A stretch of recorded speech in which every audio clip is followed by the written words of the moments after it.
Dan Rather reporting from CBS News headquarters in New York. Good evening. As the United States and its allies in the war on terrorism press the hunt for Osama bin Laden, CBS News has exclusive information tonight about where bin Laden was and what he was doing in the last hours before his followers struck the United States September 11th. This is a result of hard-nosed investigative reporting by a team of CBS News journalists and by one of the best foreign correspondents in the business, CBS's Barry Peterson. Here is Peterson's exclusive report. Everyone remembers what happened on September 11th. Here's the story of what may have happened the night before. It is a tale as twisted as the hunt for Osama bin Laden. CBS News has been told that the night before the September 11th terrorist attack, Osama bin Laden was in Pakistan. He was getting medical treatment with the support of the very military that days later pledged its backing for the U.S. war on terror in Afghanistan. Pakistan intelligence sources tell CBS News that bin Laden was spirited into this military hospital in Rawalpindi for kidney dialysis treatment. On that night, says this medical worker who wanted her identity protected, they moved out all the regular staff in the urology department and sent in a secret team to replace them. She says it was treatment for a very special person. The special team was obviously up to no good. The military had him surrounded, says this hospital employee who also wanted his identity masked. And I saw the mysterious patient helped out of a car.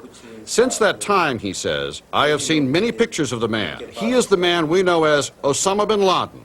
I also heard two army officers talking to each other. They were saying that Osama bin Laden had to be watched carefully and looked after. Those who know bin Laden say he suffers from numerous ailments, back and stomach problems.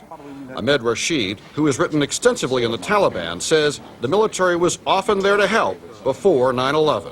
There were reports that Pakistani intelligence had helped the Taliban buy dialysis machines, and the rumor was that these were wanted for Osama bin Laden. Doctors at the hospital told CBS News there was nothing special about that night, but they refused our request to see any records.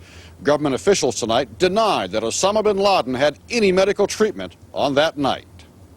But it was Pakistan's President Musharraf who said in public what many suspected, that bin Laden suffers from kidney disease, saying he thinks bin Laden may be near death. His evidence, watching this most recent video showing a pale and haggard bin Laden, his left hand never moving.